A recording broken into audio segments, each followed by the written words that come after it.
Phuong An Boen Bak, heir to the House of Boen Bak, one of the wealthiest families in the Am-Ian Empire and a student at the Imperial Magic Academy, a prosperous family known for its profound, unshakable academic prowess. But Phuong An was incredibly greedy. No one could match his avarice and obsession with money. During the Am-Ian Imperial Academy's debate competition, the grand prize for the winner was a masterpiece elixir. Phuong An loudly declared, "I hereby proclaim that there is nothing more valuable in this world than money."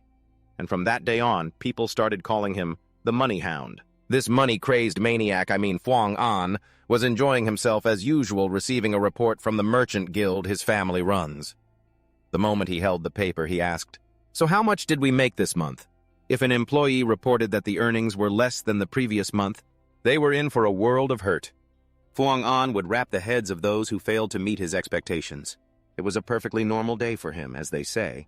Tragedy often strikes when we least expect it. Phuong An was walking in the courtyard, grumbling, "When are these people ever going to do work worthy of their pay?" Yai looked at the report and said, "Hasn't he been doing better?" Phuong An was still not satisfied. "He has gotten better, but..." Suddenly, he looked up at the sky. Something seemed unusual. On a clear day, without a single drop of rain, Phuong An was struck by lightning. As his consciousness faded from the shock, a strange soul took the opportunity to possess his body. The moment it saw him, it exclaimed, "Whoa, what's this?" Phuong An, surprised, asked, "Who are you?" It laughed and said, "So this is who I'm about to possess, huh?" He was a bit confused. "Possess, what are you talking about?" While that soul rambled on about things he couldn't understand, Phuong An's instincts realized it was trying to steal his body. He used what little mana he had left to attack the intruder. Phuong An clenched his fist and punched it. The being cried out, "What that hurts, help me!" Although the soul was easily defeated, Phuong An had absorbed a part of it in that moment. Unfamiliar memories flooded his mind. Phuong An felt like lightning was coursing through his brain. He shot up abruptly. Yi anxiously asked, "Young master, are you all right?" And Phuong An saw strange text appear before his eyes. It was a prophecy of the world's end. "The end is near. 72 demons will rise again and bring ruin to the world. The descendant of the founding emperor, A-In Am-Ian will, Phuong An Boen Bak, heir to the ducal house of Boen Bak, will be exiled from his family for collaborating with. He will lose all his money and become homeless." Seeing him sitting there, stunned, Yi called out loudly, "Young master! Young master!" The prophecy pointed to a future worse than death for Phuong An Boen Bak, heir to the ducal house of Boen Bak. Will be exiled from the family for collaborating with... He was terrified. "What, me exiled and lose all my money? What the hell is this?" After that day, he tried every way he could to find out about that strange soul. Why did it try to possess him? And why did he receive those memories? In the end, he found nothing.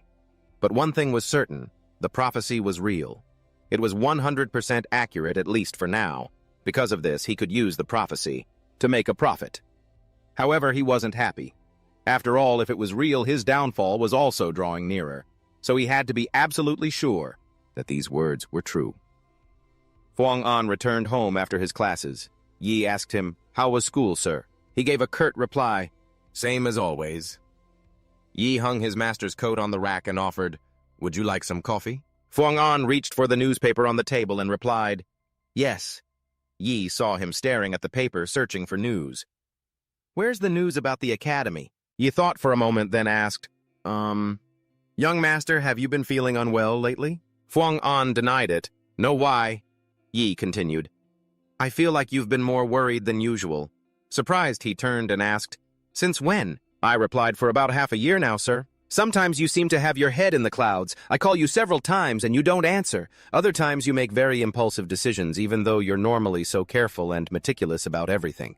Are you sure it's not a complication from being struck by lightning?" He really is observant, Phuong An thought, trying to find an excuse for those strange choices. They all brought in a prophet, didn't they? What complications? Suddenly, he saw a short article about A-In Am-Ian, the heir to the throne.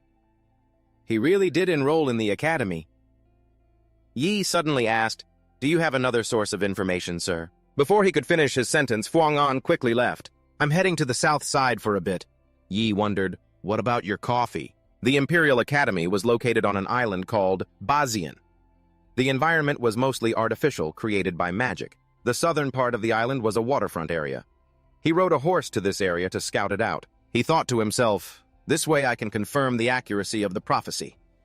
Among the prophecies, 3 things were seared into his brain. First, the future where Phuong An, the Boenbak, is exiled from the family. Second, the future where Phuong An Boenbak doesn't have a single penny to his name. And third, the future where Phuong An Boenbak.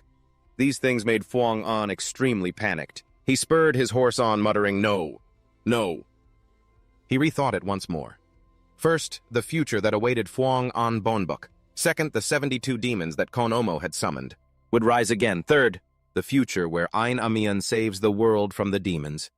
Ain Amian, a name known to everyone in the empire, a descendant of the founding emperor Kalanosar Amian. The Amian family had built the Amian Empire with 5 neighboring kingdoms, but after 1,000 years, that family had lost its power. The prophecy only said that Ain Amian was the main character. After passing the entrance exam, Ain headed for the southern wetlands instead of returning home. The reason he enrolled was to find the map that the founding emperor had left behind. Since the details surrounding such matters came from the novel I read after enrolling, if he acts exactly according to the prophecy, it's the best way to verify it. He's not just the focal point of the prophecies, but he's also directly connected to my own dark future. There seems to be a detail about someone giving Phuong An expulsion documents. Phuong An stopped his horse and observed his surroundings. He was worried about something even worse. I don't know why Ain Amian hates me. I couldn't read the entire prophecy. He never had a favorable impression of Phuong An Boenbak because parts of the prophecy were blurred out. So I could only get a general idea of the events. You can't see the details. According to the document on relationships, I joined forces with the demons. That makes no sense at all. Joining forces with demons. Phuong An searched thoroughly. He must be around here somewhere. Ain is looking for a hidden dungeon in the wetlands because the founding emperor left behind a sword containing the ego of the empire's first royal knight. Dan Fan Passen is here. He calculated if the prophecy is accurate, then he will be the perfect candidate to save the world. A true hero. Suddenly, Phuong An smirked. If it weren't for that important role, I would have killed him already. How dare that bastard take all my money? Suddenly, he detected a strange smell. This smell is blood. A thought flashed through Phuong An's mind. I remember that he was injured by a Krodak while searching for the dungeon. It makes sense. Even though he's destined to become a hero, he's still a novice right now. An apex predator like that is a bit too much for him. Phuong An followed the trail of blood to a small cave. He wondered, is this the entrance to the dungeon? Phuong An moved closer. The events were still following the prophecy. He was about to go inside to check, thinking to himself, let's see if Ain is still... But suddenly he froze. Ain walked out from the other side, his stomach covered in a large bloodstain. Phuong An was inwardly surprised. Why is he out here? Did I get here too early? Let's just act like this is a coincidence. He put on a serious face and warned him, Ain Amian, new students are not allowed here.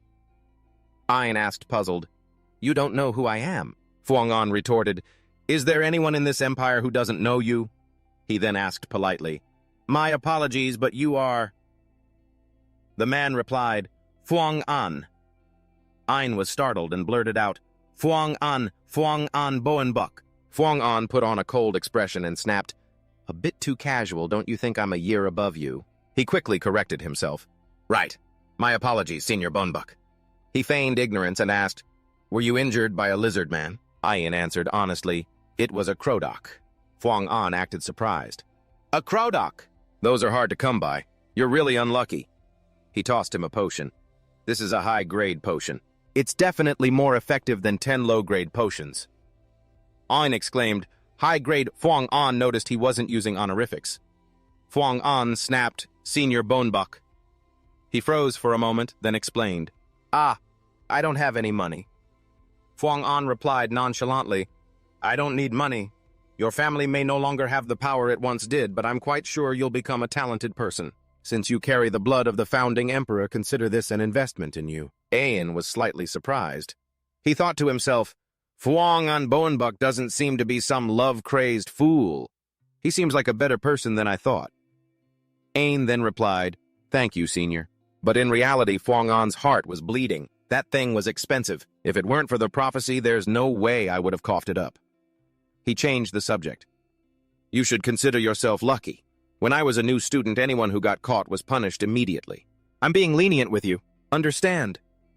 As expected, Ain felt incredibly grateful. "Yes, Senior Bonebuck." Fuang An said, "All right, see you later." He bowed his head. "Thank you. I will repay you."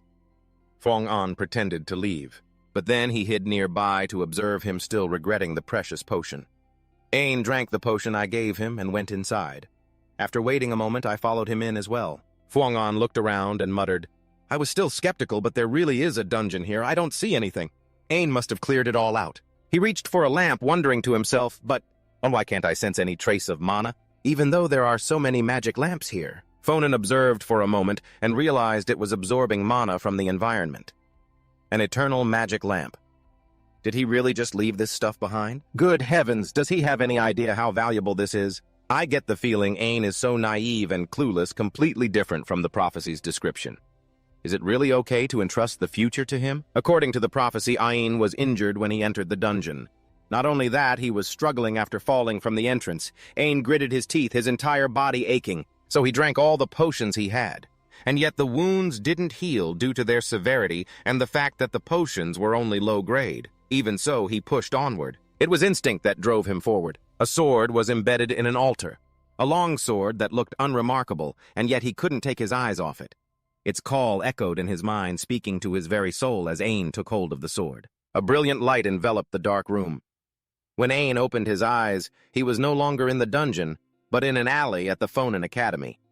He suddenly noticed a faint mark on the stone pedestal. But there was indeed a trace of magic left. This must have been where the sword was. Ain's disappearance proves the prophecy is accurate, which also means Fonan remembered the prophecy concerning his own fate. Here are the expulsion documents. Everything that the head of the Bellenbuck family has granted you along with everything you have acquired under the Bonebuck name will no longer be in your possession. Not one thing. The family head said, "Don't ever appear before me again, and no, don't appear before anyone at all. This is the greatest mercy I can offer you." And that was the undeniable truth. Fonan clutched his head, groaning, "I'm going to be left with nothing." He gritted his teeth and growled, "What the hell kind of future is this?" 2. Ain Amian, the protagonist acknowledged by the Book of Prophecy, the hero chosen by destiny to protect the world from evil, and the man who's going to ruin me. Fonan sat at his desk, calculating. Still, Ain is a rising stock. I should probably jump in and invest in him. I should be wagging my tail for him like a dog. But the Ain described in the prophecy is completely different from the current one. He's the type of person who values honor more than wealth. If I'm not careful, this could backfire. Fonan suddenly imagined Ain's fury. He would surely order a shameless scoundrel trying to bribe me with money. Eliminate him immediately. I have no idea how to approach him. This is so difficult, Fonan sighed. Hearing this, Tu immediately asked, "Is something difficult, sir?" Fonan said, "To imagine there's a merchant guild that is guaranteed to do well if it's invested in. What would you do?" He placed his coffee cup on the table and replied, "I would invest right away without hesitation." Fonan wondered, "But what if the guild's principles don't align with yours?" Tu replied with a serious look, "Why would that be a problem? Don't you always say, young master, that without money you can't afford to have principles anyway?" Fonan realized Tu was right. He had been so preoccupied with demons and the fate of the world, but the core principle remained the same. Invest, manage the risk, and reap the huge reward. A difference in personality means nothing in the face of enormous profits. Still, I need more concrete information on Ain. He stood up abruptly, grabbed his cloak, and walked out. "I'm going to meet him now." Tu hurriedly asked, "Meet who, sir?" "But you're expecting a visitor." He sighed, a look of utter helplessness on his face. It was the same yesterday. Where on earth does he run off to? At the academy, dorms are assigned based on entrance exam rankings. Ranks 1 to 10 are placed in the top-tier Redivius S building. Ranks 11 to 30 are in the Bele's building, and the rest from 31 down are the dregs of society. Ayan was assigned to the Debester building. The ego of Gnan Fan Passen, who resides within Ain's sword, was incredibly frustrated and yelled out, "A descendant of Amian is at this academy.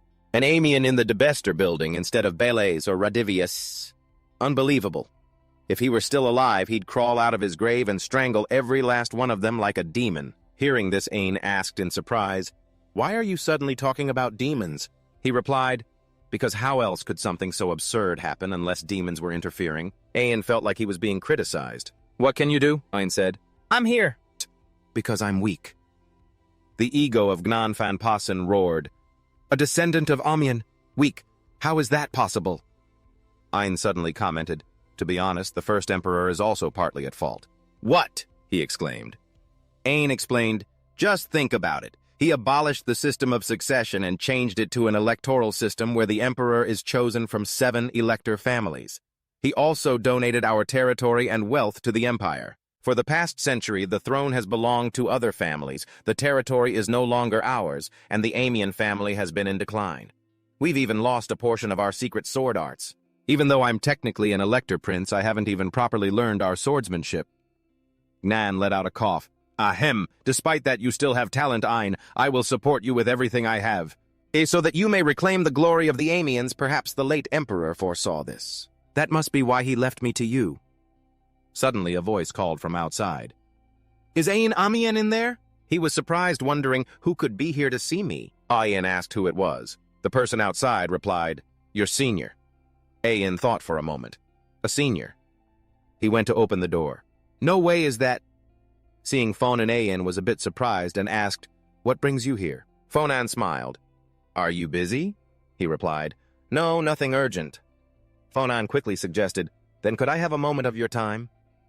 He noticed that the hallway outside was very crowded with people. He then said, It's a bit crowded here, let's go somewhere quieter. Ayn blurted out, Right now, give me 10 minutes, I just need to get ready. Fonan put on a strict face and lectured him.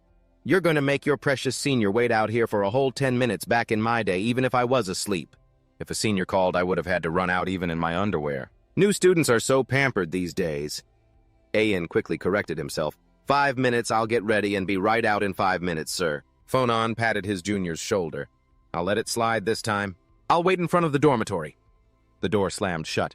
Gatner exploded in a fit of rage, roaring, What the hell is with that condescending bossy prick? Ayn explained, That's Fon and Bowen Park, the eldest son of the Bowen Park family. Gatner scowled, his voice laced with annoyance. Bowen Park, you mean that family of nouveau riche? Who do those people with nothing but money think they are ordering a royal descendant around like that? Has the world gone mad? As he changed his shirt, Ayn wondered, what could he want? Surely he's not here to ask for the money for that potion, is he? He did say it was an investment. And Fonan was waiting for Ayn in the grand hall. He asked, You brought your sword with you. He scratched his head and explained, Ah, yes. I feel calmer when I have my sword in hand. I swear I don't mean anything by it. Fonan seemed to understand.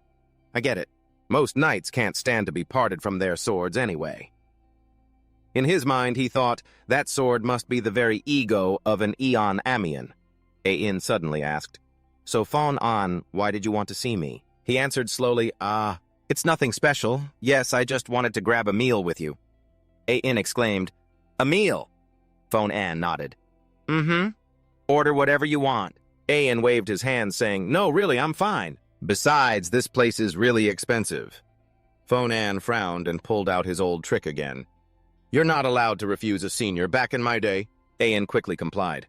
Yes, sir, I'm looking right now. The two of them looked at the menu to choose. Fonan silently assessed him. Naive and a pushover. How on earth did I get shoved aside by a kid like this? The more I think about it, the more humiliating it feels. Just then, Ayn looked at the prices on the menu and broke out in a cold sweat. Everything was extortionately priced. Fonan suddenly asked, Ayn, do you have any goals you want to achieve? Besides graduating. Being asked something like that so suddenly by his senior, Ayn was a little taken aback. He looked up and said, Yes. Fonan stated bluntly, Most people come to the academy to build connections, but your family avoids social gatherings, under the pretext that the House of Amian needs to be re-established. That's why I find it strange that you enrolled. Ayn replied in a low voice, I'm tired of being seen as part of a fallen royal family. Even if it's in name only, Amian is still a royal house. Hearing that tone, Fonan paused. Well, Ayn declared, I will become a royal knight. And I will restore my family's honor. Fonan realized the look in his eyes was completely different when he spoke of his dream. He has a strong will and a hunger to achieve his goal. He lowered his head and gave a brief reply. I see. So have you decided what you want yet? Ayn snapped back to his usual self. Just a moment, please. The Amians are incredibly proud of their lineage. It seems Ayn isn't as much of a pushover as he appears. Fonan changed the subject again. Ayn, do you have any dietary restrictions? He replied, Not really. He asked again, "So what's your megabit?" A-in was a little confused. "Megabit, going home right after eating." Phone, and thought to himself, I'm starting to get a rough idea of what kind of person A-in Am-Ian is. I was originally planning to butter him up and then lure him in with a sponsorship. It's a good thing I didn't try that. Phonon began analyzing the A-in Am-Ian stock from his appearance and potential to his intellect and assets. Noteworthy characteristics: extremely proud of his family, confident, and values honor. Points to note: gets flustered easily when looked down upon. Best suited for a long-term investment. Profile: a top-tier asset for surviving the end of the world. If I just threw money in his face now, it would wound his pride. With this type of person, a gentle, emotional approach is better framed as doing him a favor. I need to slowly build trust, gradually embedding myself in his life. If I'm patient, when the time comes, he'll seek me out on his own. When that time comes, one tug on the line and I'll land a massive golden fish. I'm going to make him my ally and then drain him of everything he's worth. Yi suddenly entered the room. He asked, "Young master, you've returned. Where have you been, sir?" Phonon replied nonchalantly. "Just meeting an acquaintance?" Yi asked curiously. "Was it Bochep, sir?" Phonon was puzzled. "Bochep? Why are you suddenly mentioning him?" The attendant reminded him. "Luina Bochep. He came today to discuss the matter of the debt, sir." Phonon suddenly remembered. "Ah, that was today?" Yi sighed. "If I had known you would be returning late, sir, I would have sent him away. I told him to wait, but after 3 hours, she left. Bochep probably thinks you stood her up to make her lose heart." Phuong An reached for his coffee cup and replied calmly, "The more discouraged, the better. It took so much effort to tie them down, so we have to hold them tight." Suddenly, he felt dizzy.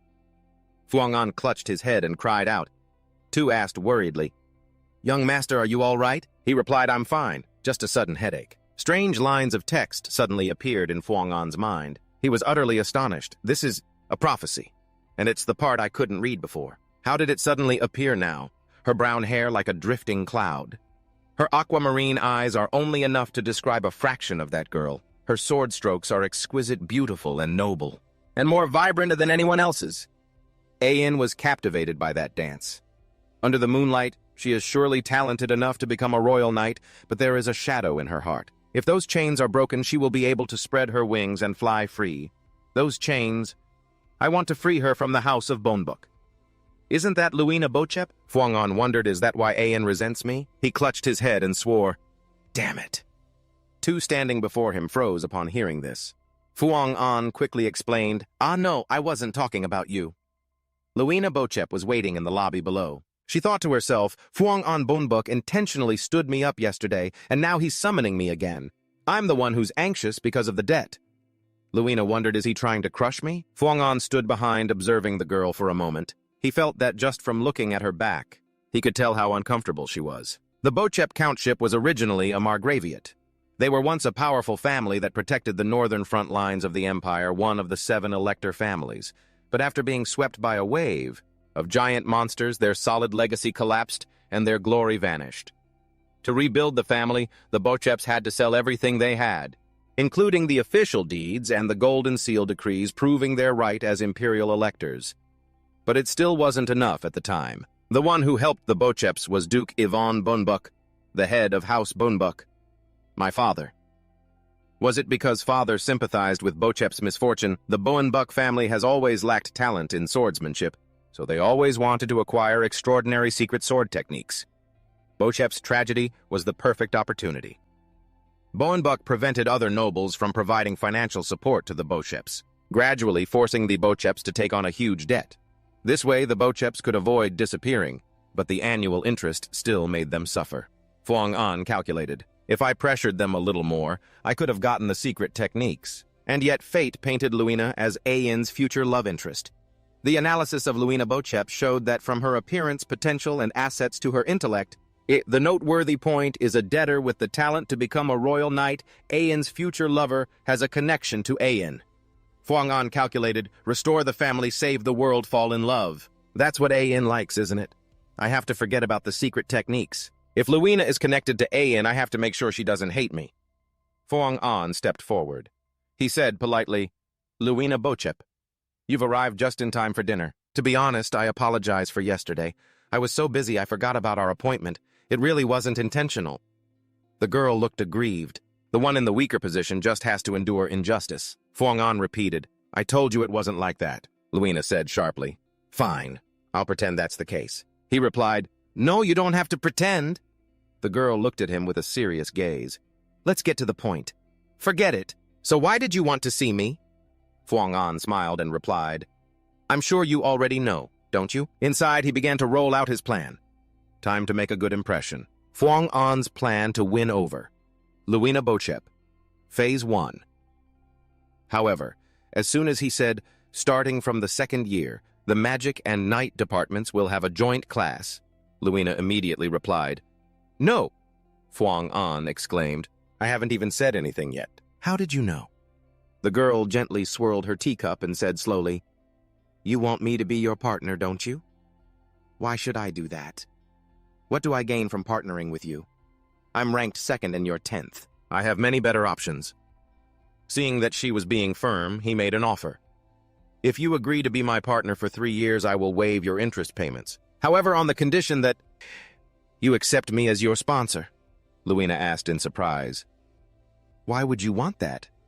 Fuang-an explained. Because the joint class is very important. It's worth 5 credits.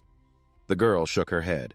No, that's not what I mean. Why do you not only want to partner with me but also sponsor me? In case you didn't know, I have a scholarship, Fuang-an replied gently.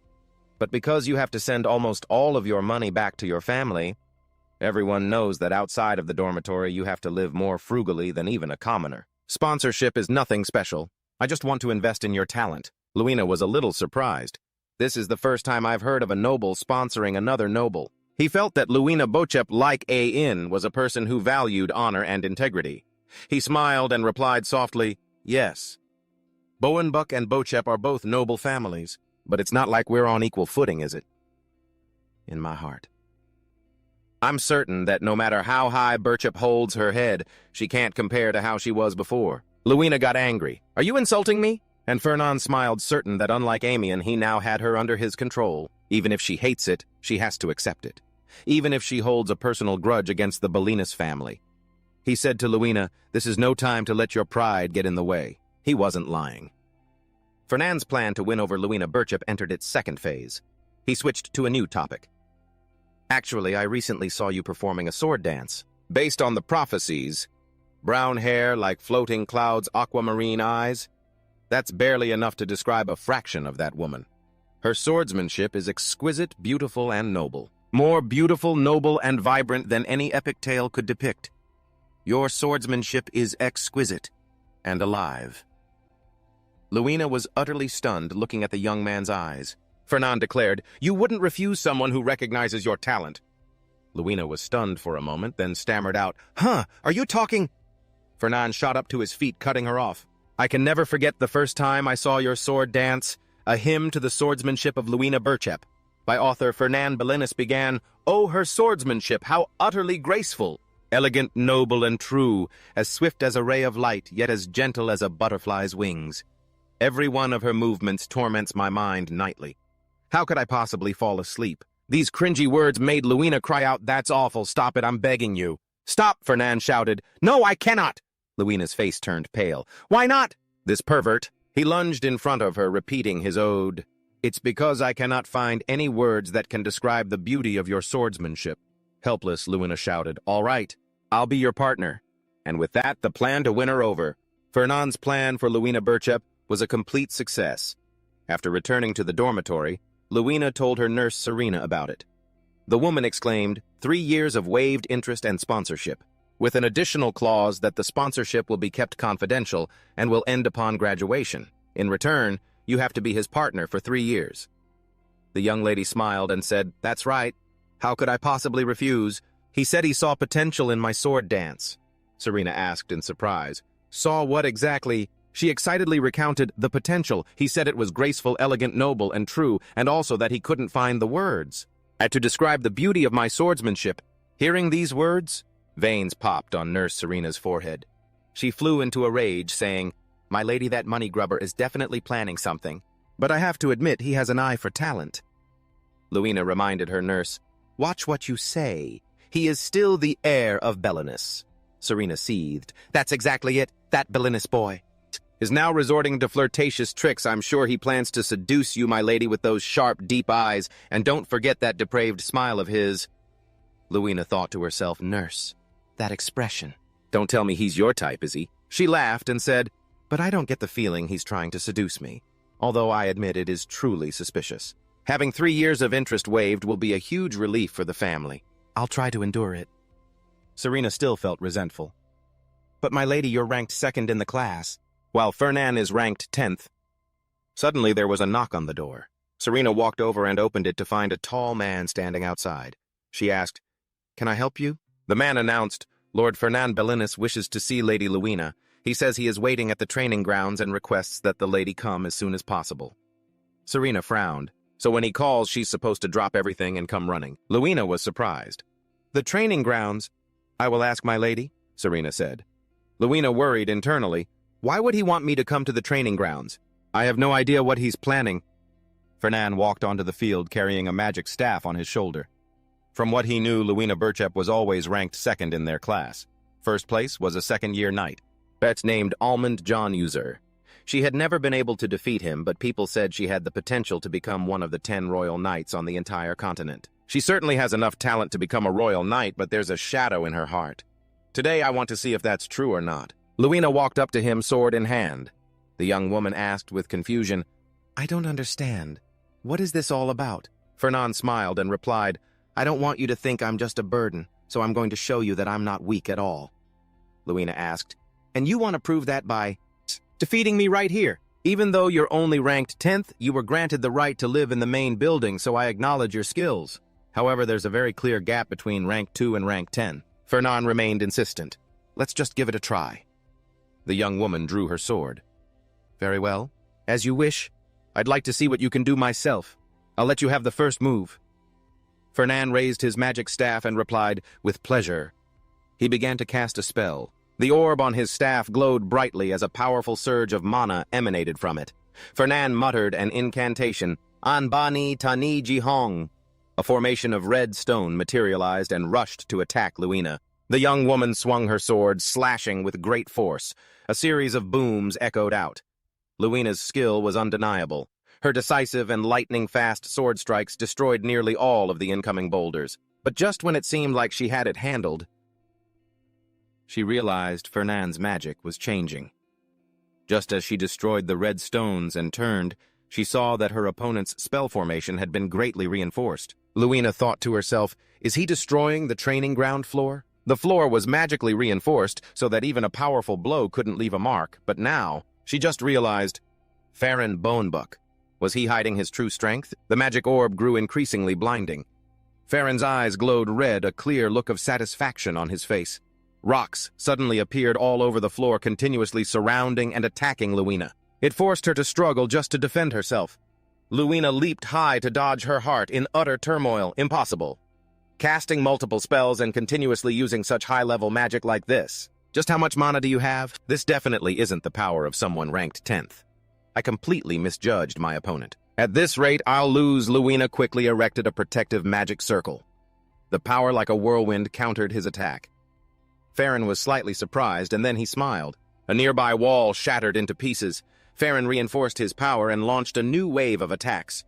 Luina gripped her sword tightly and struck her blow as unstoppable as a bolt of lightning. In a flash, the magic staff fell to the ground. Luina held her position, her sword stopping right above his head.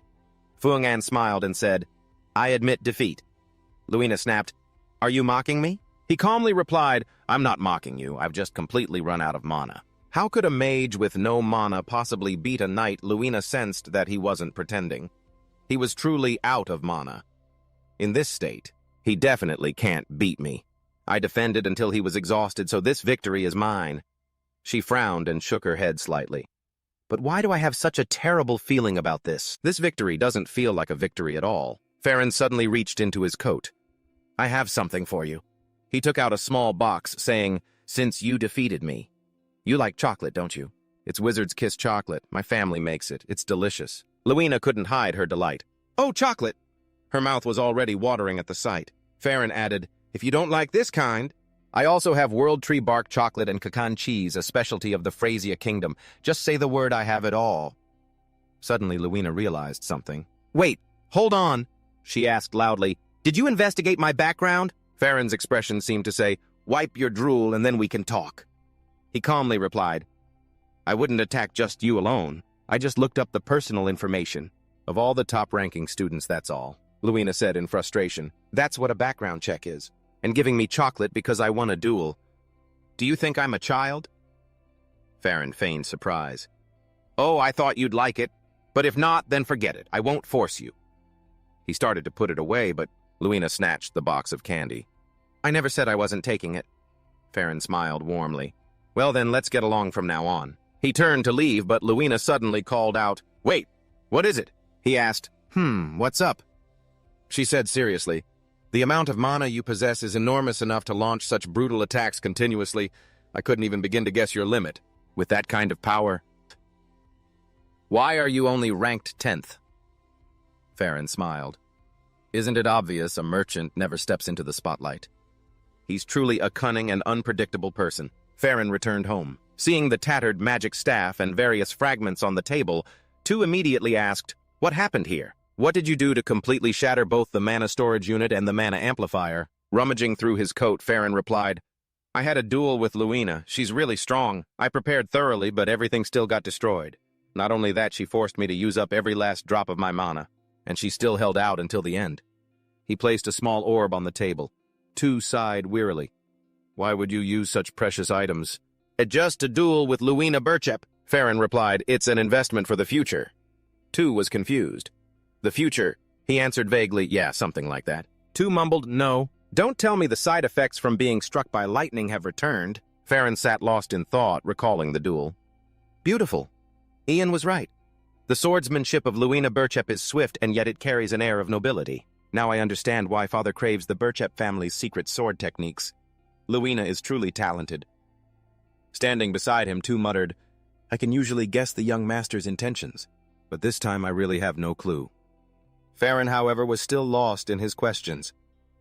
But why has she never taken first place? Is it because her equipment isn't good enough? He was suddenly startled by Tu's loud voice. Young master, what are you going to tell the Duke about this? The Bochep family's secret sword technique has been his grace's lifelong wish. Farron replied, About that. I wasn't really thinking when I did it, but now that you mention it, I'm a bit worried. Do you think Father will disown me?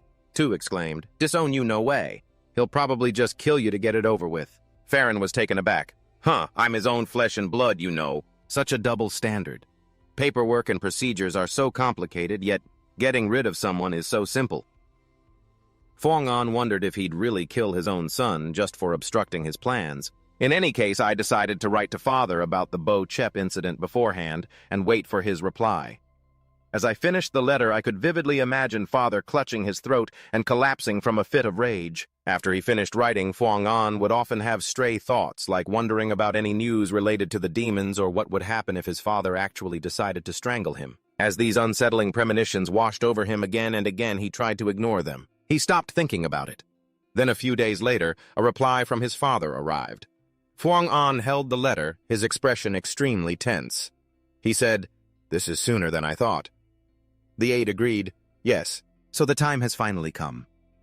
Fuang An asked cautiously, Did Father leave any personal message for me? The man replied, No, he didn't. But his expression was so miserable he looked like he was about to burst into tears. Fuang An asked, Then why do you look like that? The aide's voice was choked with emotion. Because I have a feeling that today will be the last day I get to serve you, young master. Fuang An hushed him. Don't say such things. He was certain this couldn't be the reason.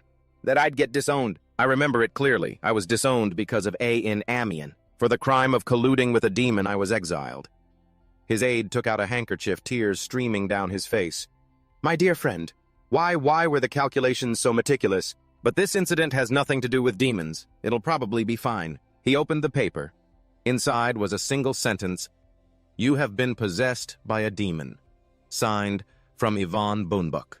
Fuang An's face went rigid. He said to his aide, We have to go see Father, immediately. His aide froze. What is it? What does the letter say? Fuang An thought to himself, a demon, no. That can't be right. Am I really getting tangled up with demons in this way? No, it can't be. His mind was in absolute chaos. I can't just admit I have a book of prophecies. Fuang An arrived at the Bonebuck Castle. The butler bowed and said, "This way, sir. The book of prophecies. It doesn't exist in a physical form, and there's no way to prove a book of prophecies exists only in my mind. Father will think, Father, that a merchant is having absurd delusions, or he'll fly into a rage thinking I'm trying to ruin the family's reputation. I have to offer something else, something that can compensate for the losses from the Bochep incident." He followed the butler to his father's office. As the door opened, Ivan Bunbuck was sitting at his desk. He put down his pen, looked at his son, and spoke. "You're calmer than I expected. I was starting to think you were on something, and had lost your mind. Or perhaps that the demon destroyed by the former emperor had been resurrected and possessed my son. If it's none of those things, then explain why you did it." Fuang An calmly replied, "I've decided to invest in the Bochep affair in a more beneficial way." Ivan asked, "What investment could be better than the top-secret swordsmanship manual?" He replied, "That I cannot say." His father's voice was stern. "Fuang An, this is not a request. Right now you are a criminal, a fool squandering the family's assets." Without flinching, he replied confidently, "I know. However, my opinion has not changed. If you entrust the entire Bochep affair to my handling father, I am confident I can bring in a profit even greater than that swordsmanship manual." Ivan stared directly into his son's eyes and challenged, "Is that so? Then let me ask again, where does this confidence come from?" Fuang An maintained his answer, "I cannot say." His father's eyes filled with disbelief. "Ridiculous! I never taught you to be so impulsive. Do you not understand that this isn't a matter that can be resolved with a childish tantrum?" Fuang An saw how resolute his father was. He thought to himself, "Just as I predicted. I have no choice but to use what's mentioned in the prophecy as a bargaining chip. I didn't want to have to play this card so soon. But now I have no choice." Fuang An replied calmly, "I am not throwing a tantrum. In exchange for my taking full responsibility for the Bochep incident, I will provide you with information, father. Information that only I know." Ivan tapped his fingers on the desk and asked in a softer tone, "Information only you know?" He explained, "Father, you know that I run my own private intelligence network." He replied with a hint of sarcasm, "I doubt it's much better than a bunch of children playing house. But fine, continue. What is this grand piece of information Fuang An revealed to the west of the Arut mountain range? And in the territory of Viscount John Otso, there is an undiscovered magic stone mine." Ivan exclaimed, "A magic stone mine? I've never heard of any mine in that region. How did you find this out? Your amateur intelligence network is no different from children digging in the dirt." "But it is children who are always digging in the dirt. And sometimes they accidentally dig up a buried coin. That place in the Arut range is more than enough to cover the damages from the Bochep affair with a large amount left over." These words made Ivan's expression change. Fuang An asserted, "It's a mountain of money. Magic stone is an ore containing mana, considered one of the most precious minerals. Because of that, it generates money. A lot of money. However, the magic stone mine in the Arut range was only mentioned in passing in the prophecy. There weren't any specific details. I've never seen it with my own eyes, so I have absolutely no idea what its scale is. But at least it's enough to buy me some time." Fuang An presented his plan. A shipment operated by House Otso was just sunk in a storm. Their financial situation is not very good right now. If we cleverly use this opportunity, we can seize the mining rights. He calculated to himself, as for the prophecy being discovered, it would be best so to delay revealing it for as long as possible. Ivan said, "If what you say is true, it would be enough to cover the damages you've caused. However, it still needs to be verified. That will take time. So for now, go back and focus on your studies properly. When we have the results, I will call you back." Fuang An replied firmly, "Understood." He immediately turned and left. I was a little worried. Had I managed to quell the old man's anger? Why do I feel like 15 years of my life just vanished? Suddenly, Ivan called out to Fonan. Startled, he turned back and answered, "Yes, father." Internally, his thoughts were in chaos. What, did I do something wrong again? Yes. But his father just said, "Since you're here, let's have a meal together." I can't just send you away. Fonan sighed in relief. Ah, that's right. The thick, sturdy door was quickly shut after Fonan left. Ivan immediately began his reprimand. "I'm a little disappointed in you. Even the Black Tortoise couldn't find what you managed to." Note: the Black Tortoise is an intelligence unit under Duke Bombbox. Orlando replied in a serious tone, My sincerest apologies. I will have them reinvestigate everything. Yvonne reminded him, don't be too harsh, take it slow. He then suddenly asked his partner about something more important. What do you think of Fonan? Orlando laughed and said, are you planning to do business with the young master? You've become a merchant yourself now, Your Grace. I still have some questions. I'm suspicious about how he found that magic stone mine. That should become clear once the specialists who investigate mineral veins are involved. Orlando asked, the Golden Pillar, you mean? Note, the Golden Pillar is an intelligence unit directly under Fonan. Analysis. Fonan understands the value of minerals for profit very well. That's why, even with his talent for fire magic, he chose to become an earth mage. Of course, this information still needs to be verified. Orlando speculated, but it's very likely the young master truly does possess the Golden Pillar, and has developed that organization to the point where they can even locate mineral veins. Yvonne gave a satisfied smile. That kid has been obsessed with minerals since he was little. I never expected he'd accomplish something like this. He looked at the paper in his hand. A magic stone mine, huh? Whose son is this clever? Yvonne's expression suddenly turned serious. He instructed, one more thing. Investigate that girl Luina Bochep thoroughly. I want to know exactly what she did. To seduce that boy. Orlando asked, you mean the young master has fallen for Luina Bochep? Yvonne cut him off. I'm done speaking. You may leave. You may. No profit, no investment. But if there is profit, you must put down the money. He was silent for a moment, then added, but if you invest for no clear reason, it means your eyes have been caught by something else. If it's not the love of youth, what else could it be? But I have a feeling that's not the whole story. That boy loves money more than his own life. What on earth did he choose in the end? In the grand hall, Luina was eating a large cup of ice cream. Fonan asked, did the great Aaliyah pair up with Carlos Janep? She replied, yeah. Carlos chose Aaliyah right after I said I'd be your partner for class. He asked curiously, the great Aaliyah is the 4th ranked in the night department, right? Luina nodded. Yeah, she used to be 5th, but she improved dramatically. Fonan asked again, you told Carlos you were pairing with me? She answered nonchalantly, the rumor's already out. There's no point in hiding it. Sooner or later, everyone will know. Everyone's saying I partnered with you for your money. Anyone could have guessed that. I'll just have to learn to deal with it. It's not entirely wrong anyway. He smiled. Yeah, I really do like money. There's nothing I wouldn't do for it. Luina thought to herself, amazing. No wonder everyone calls him a money-crazed maniac. In any case, that's precisely why I hate him. Suddenly, Fonan presented a gift. Here, take this. She asked in surprise, what is this? He replied, a vial of elixir and an exchange voucher. The elixir was brewed from a mandragora root, and you can take the voucher to the weapon shop managed by my company. You can use it to exchange for high-grade equipment. Luina looked at the valuable items and reiterated, I won't be able to pay you back for this.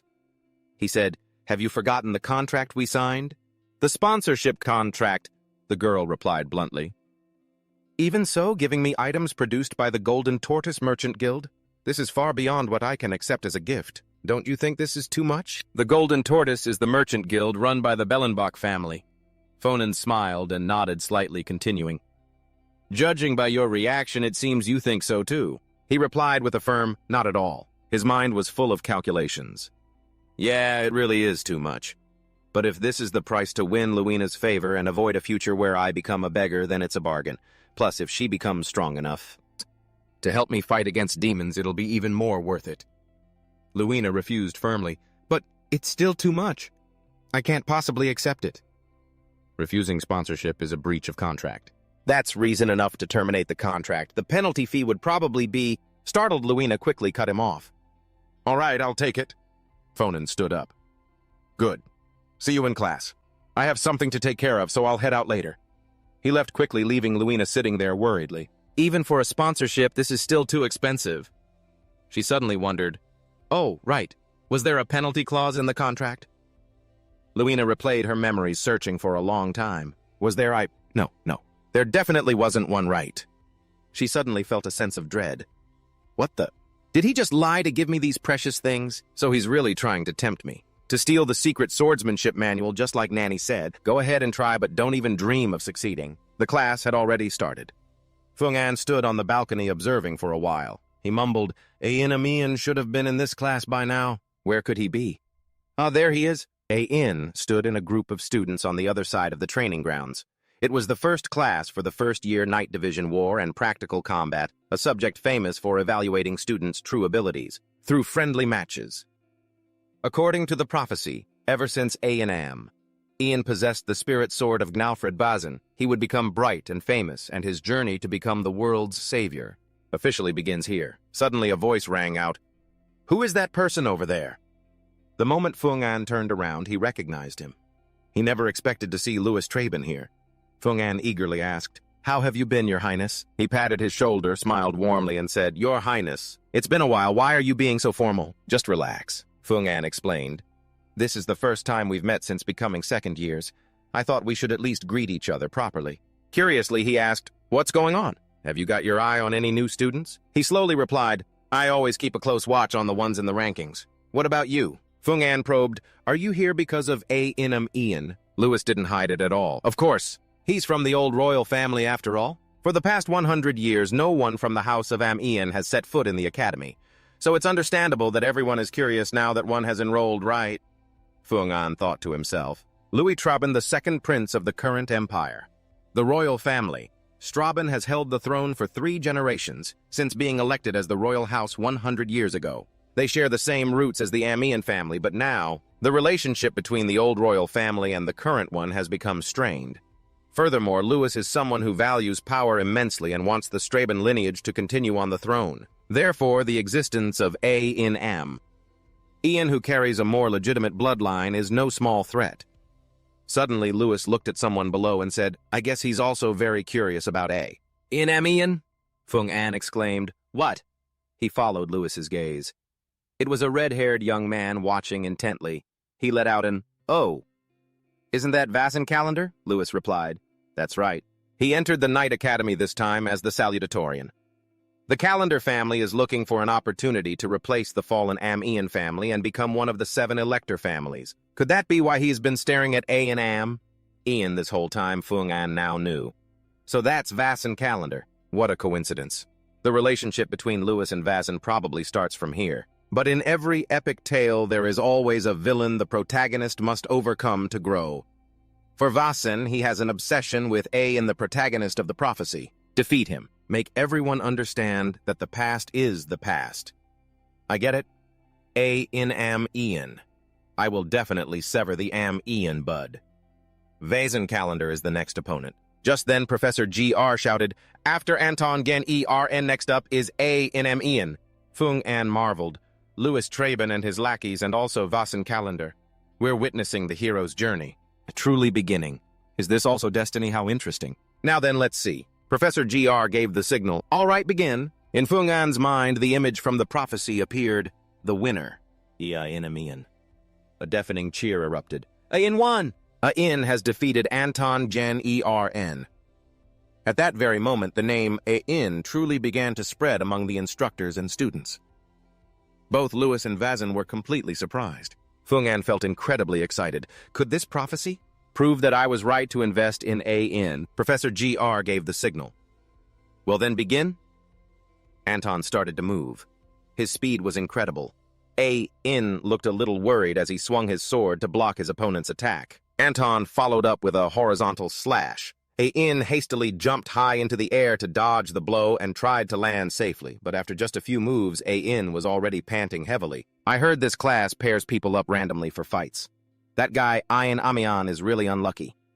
Anton was ranked 10th in the entrance exam, while Ayn Amian was all the way down at 38th. That's way too tough of an opponent for Ayn. The match grew more and more intense. Luong sighed.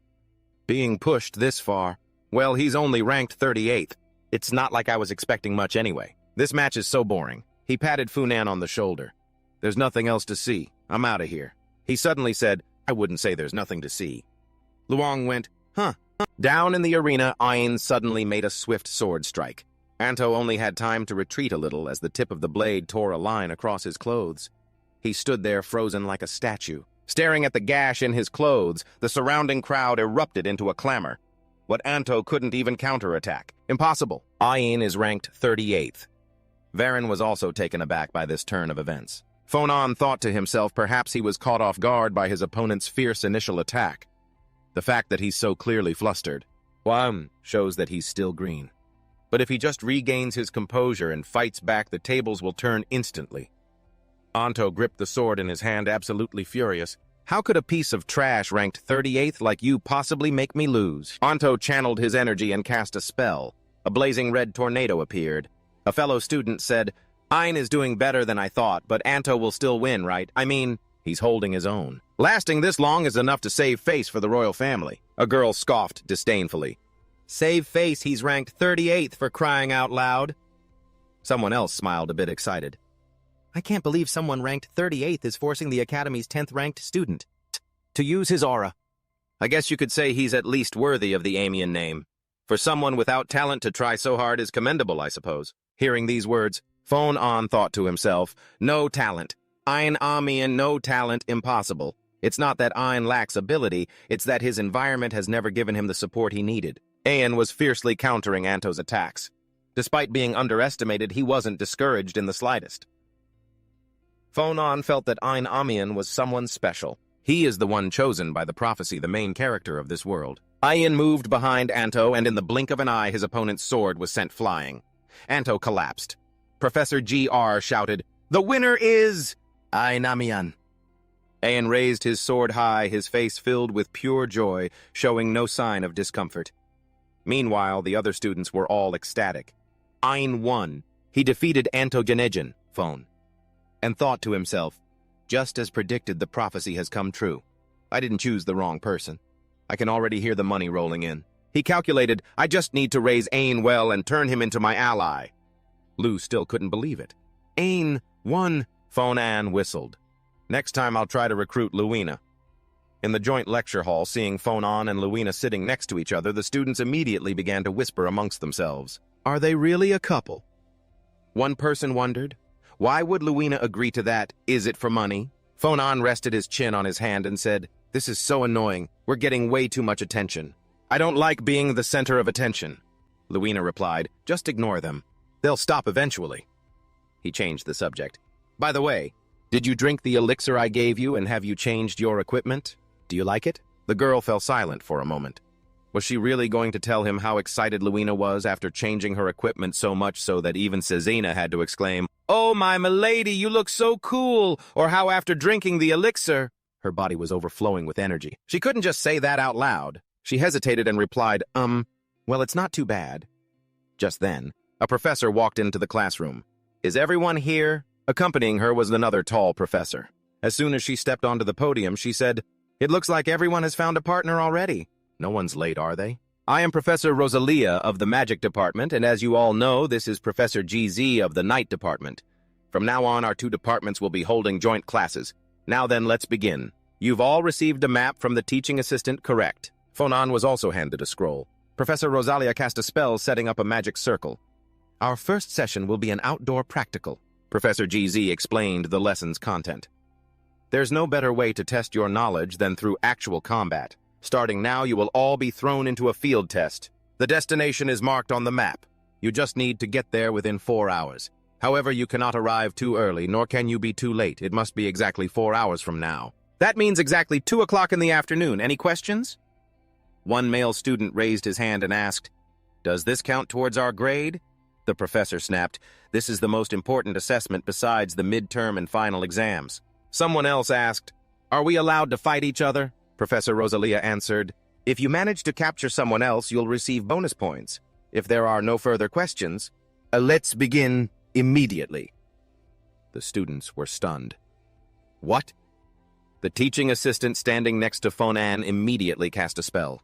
A blinding light emanated from the magic circle, making the students anxious. Rosalia declared loudly, "Well then, I wish you all good luck!"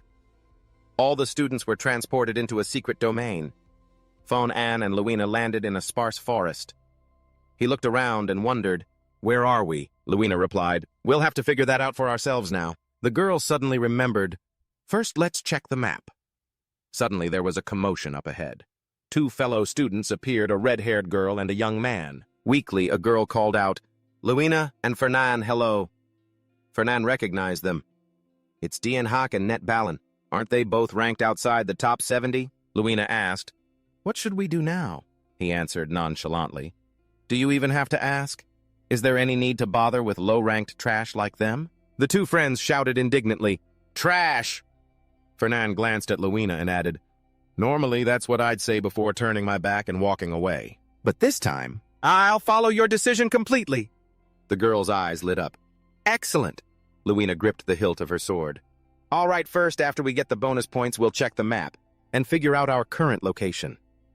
Fernan wondered, wouldn't it be easier to use magic? She asked in surprise, "There's a spell that can pinpoint our location." "No," Fernan explained. "I meant we should climb somewhere high and observe our surroundings." Luina was dumbfounded. How is that any different from just looking at the map? Whatever, let's just get past those bushes. Seeing them deep in discussion, Dien and Netbalin leaned over to whisper, "This is our chance. Run." But after just a few steps, Luina was already blocking their path. "We need to claim those bonus points." "Where do you think you're going?" Dien and Net screamed, "Ah!" But just as Luina's sword was about to pierce them, a protective magic circle instantly appeared, shielding them. Her sword stabbed into their map scroll instead. Only then did Fernan realize. "So the maps from the teaching assistants have defensive charms on them, huh?" Luina said. "That's right. If I'd known, I wouldn't have gone so easy on them." He yelled, "You call that going easy? You were attacking them like you were actually trying to kill them." On the system monitoring board, the entry for Dienhak and Netbalin Magic Department, rank 77, slowly faded away. Professor GR exclaimed, "Another team eliminated. People are being eliminated much faster than I expected." Rosalia mused, "But it's strange. No one has been defeated by monsters. They've all been eliminated from fighting each other." GR suddenly asked, "By the way, Professor Rosalia, are there any pairs you have your eye on this time?" She looked at the magic formation and replied slowly, "If we're just going by the scoreboard, the pair of Lucas Traben and Alon Johnson S. is the strongest. The team of Carlos Janep and Aaliyah Toting is also worth watching. But the pair I've got my eye on the most is without a doubt Luana Birch and Fernand Boneberger." GR recalled, "Ah, yes, that pair. They really caused quite a commotion among the students. Luana is the one who really lost out by partnering with him. Could it have been for money? But Fernand doesn't seem to care about scores at all." Rosalia smiled. "Perhaps there was another reason he chose to team up with Luina?" GR asked in surprise. "So it wasn't for the points," she confirmed. "That's right, because Fernand is a student who can raise his score anytime he pleases. He doesn't need to partner with anyone." GR was confused. "He can raise his score anytime he wants." "What do you mean by that?" Rosalia explained. "Fernand is always ranked 10th. No higher, no lower. It's normal for a good student to be at the top but staying precisely in 10th place all the time. That's a bit strange, don't you think? The current rankings are first Carlos Genep, second Lucas Traben, third Daisy Ha, fourth Jin Barathe, fifth Neji Hoffman, sixth Itaro Man, and 10th Fernand Boone. Furthermore, Fernand's theoretical scores are almost perfect, but he always loses just enough points in his practical exams, no more, no less, to keep him in the Radiant S building. So people just assumed he was the type who doesn't like to stand out," GR surmised. "Which means that Fernand character is deliberately hiding his true strength." Rosalia agreed. "Exactly. Do you remember the recent incident where the training grounds were completely destroyed? The professors were all in a frenzy looking for the culprit. It turns out Fernand and Luina were responsible." GR cried out in astonishment, "What? They were the ones who trashed the training grounds. There's no way any student could be powerful enough to destroy that place." She smiled. "That's not true, and that's why this is so intriguing to me." He asked, "What is why Fernand is hiding his power?" Rosalia replied, "No. I'm curious why he's decided to stop hiding it now." Meanwhile, inside the trial grounds, Fernand stood atop a mountain checking the map and observing the surrounding terrain. The marked location on the map is the northern coast. I think we're somewhere around here. But from below, non-stop screams echoed. "It's Luina! Help me! Luina Birch, you monster! I know points are important, but we're just supposed to be finding our way." While Luina took care of clearing the obstacles, he concluded, "This must be the western mountain region then." Luina's voice called up from below. "It's all clear on this end. How are things on your end? Have you pinpointed our destination?" Fernan leaped down in front of her and answered, "All set. We just need to head northeast.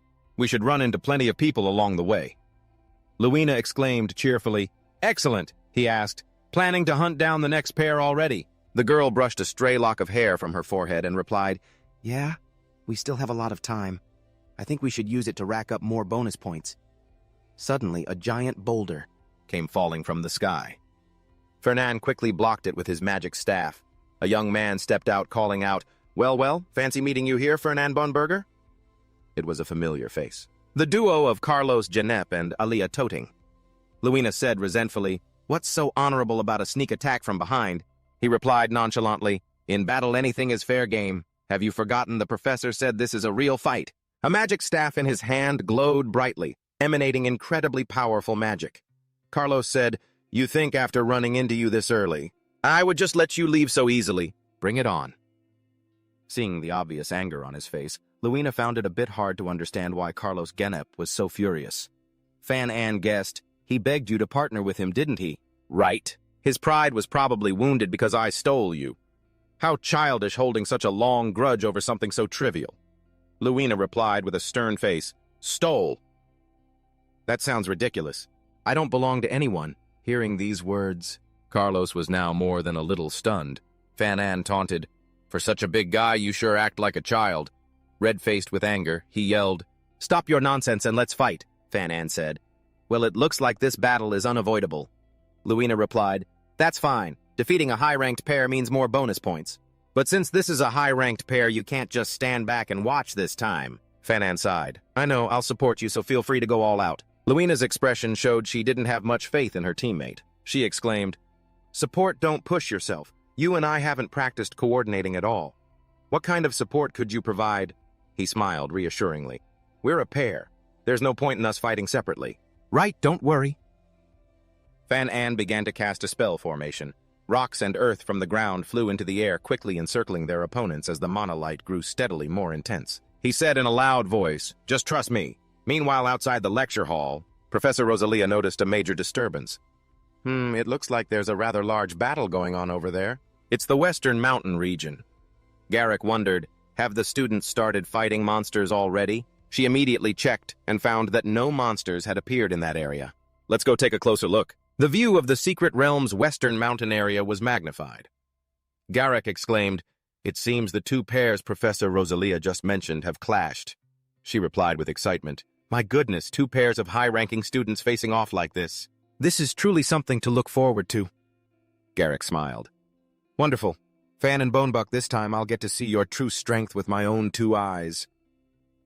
Inside the secret realm, the fight between Fan An's team and Carlos's team had now become fierce. Both sides rushed into close combat with full fighting spirit. Luina suddenly felt something was very strange. She thought to herself, "What's going on? My body feels unnaturally light." A thought flashed through her mind. No way. Is this a support spell? When did he even cast it? Luina glanced over at Fan An. He was controlling his magic staff with one hand while casting a support formation with the other.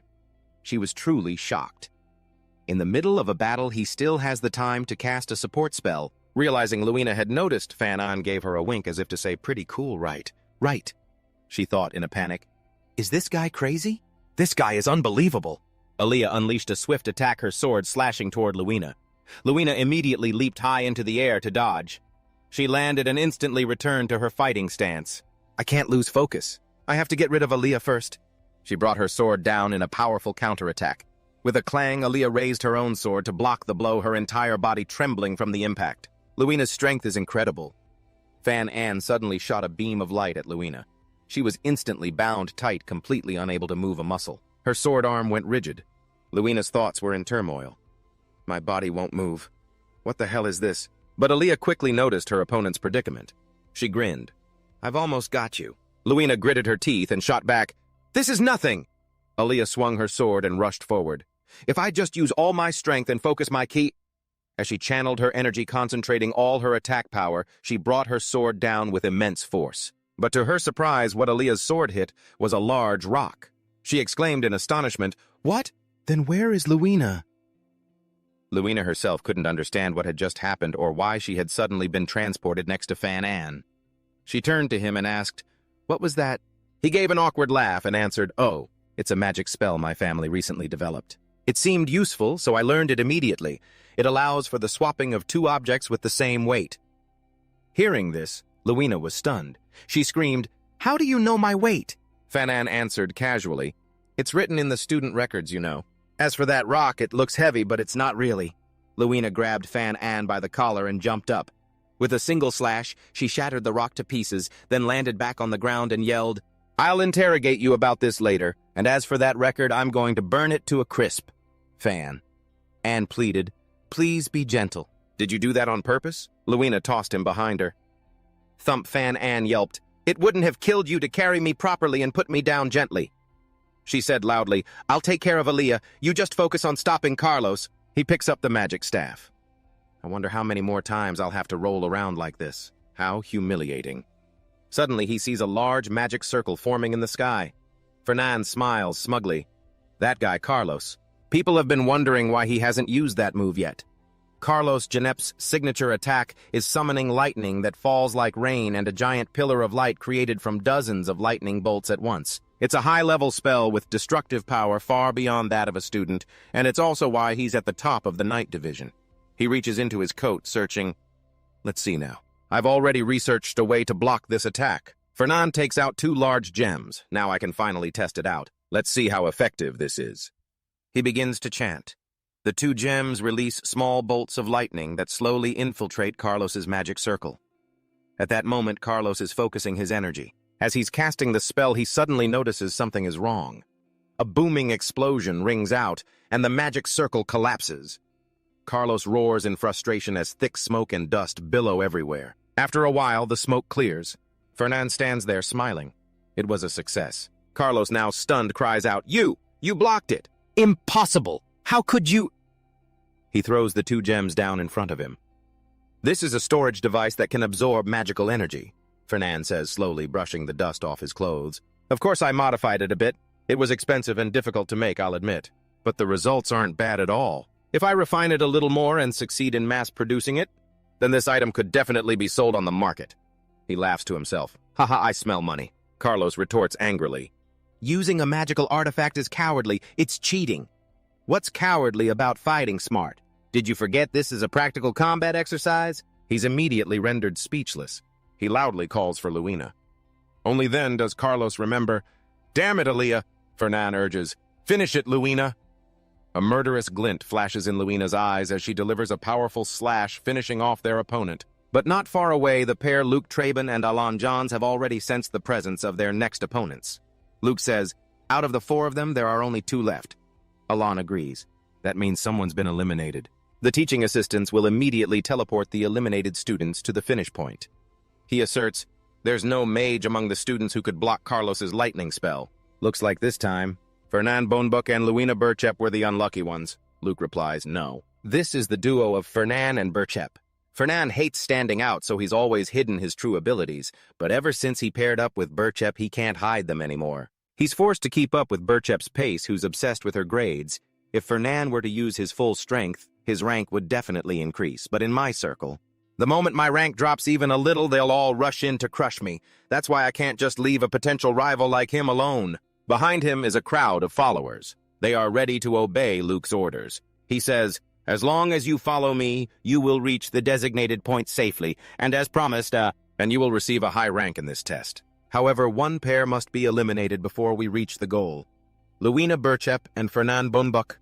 Capture them alive. A very powerful sword slash cuts across the monster's body. It was taken down by Luina in an instant. The girl says, looks like we're still on time at this rate, and we might even finish in first place. Luina looks over at Fernan. He's busy collecting the spoils of battle. She approaches and asks, do you really think that's necessary? Fernan replies, giant demon blood is one of the main ingredients for crafting recovery potions. Luina retorts, I know that, but compared to your family's fortune, that stuff is just pocket change. He insists, even if it's pocket change, it's still money. I'll take whatever I can get. She sighs. This is why everyone calls you a money grubber, Fernan replies nonchalantly. Well, it's thanks to that I was able to recruit you. So I'd say it's quite a profitable trait, don't you think? Luina changes the subject. If you're done, let's get going. He suddenly asks, how many have we taken down? She says excitedly, 7 or 8 pairs. No, 8 pairs. I'm expecting a hefty reward for this. Fernan shakes his head slightly. You're really obsessed with grades. Luina snaps back. Better than being obsessed with money. She asserts, besides, I have a very good reason for needing to become the top student. Suddenly, Fernan looks up at the sky and says, yeah, I can sense them too. A lot of them. At least 20, and that's just a rough estimate, and it looks like all of them are targeting us. As soon as the words left his mouth, a large group of people jumped down, launching an all-out attack. Fernan immediately casts a spell to counter their attack. They quickly separate the two. One group surrounds Fernan while Alon, blade in hand, rushes to attack Luina. She is a little surprised to recognize Alon Johns. She quickly swings her sword to block his attack. The two forces collide, creating a powerful shockwave. Alon and Luina are both thrown back a few steps. Immediately after, they charge back into a fierce melee. Luina shows no mercy while Alon is determined to capture her alive. Their swords clash against each other, creating a shower of sparks.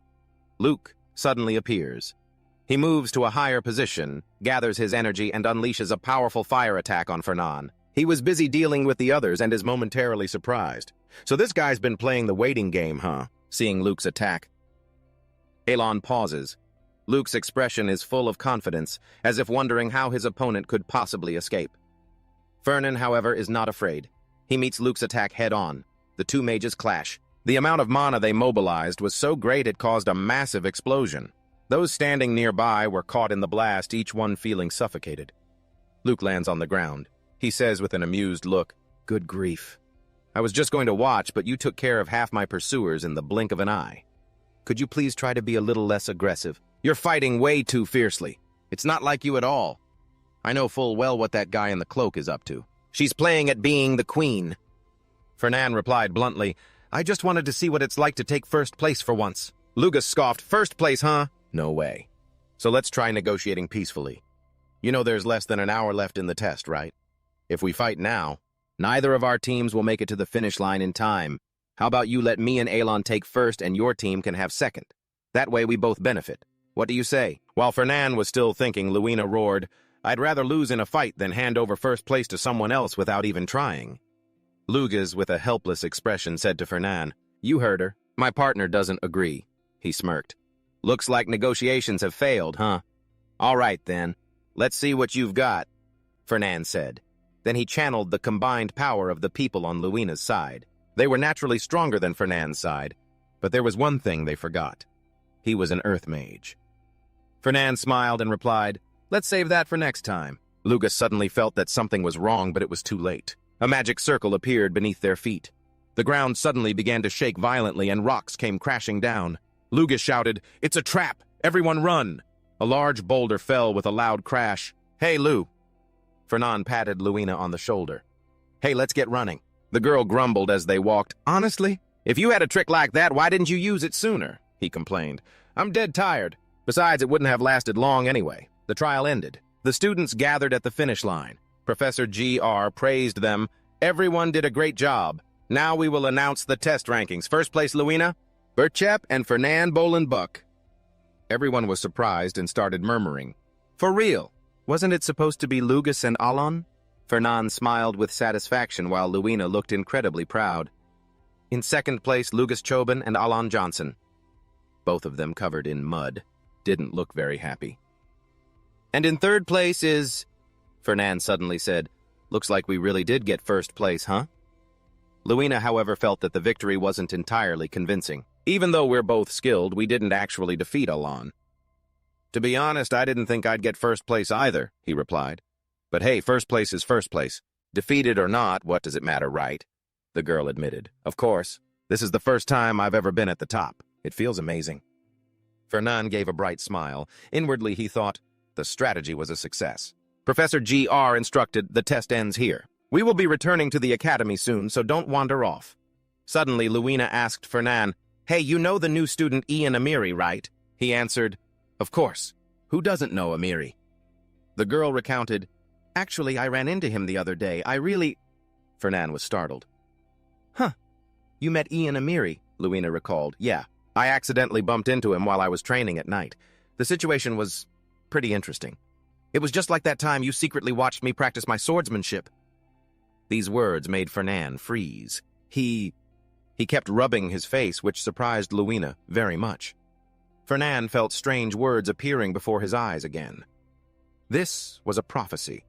Another part was being revealed. The contents shocked him completely. What is this? The sky was red as blood. A A thick, suffocating, poisonous gas, a terrifying demon as if heralding the apocalypse was targeting Ian Amiri. Then the resilient back of a brave knight stood in front of him. Fernand felt the story had changed. The words of the prophecy appeared again. "Senior, what are you doing?" "Ian Amiri, you asked me once, didn't you? You asked me to be your knight." "I refused back then, but not anymore. Now I know who you are, and I know what you're fighting for.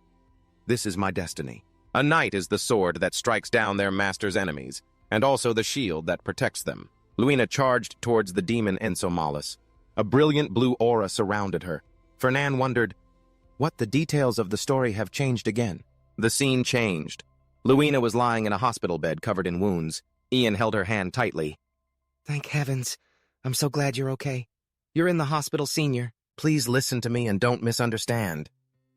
Ian's eyes burned with intensity as he looked at Luina.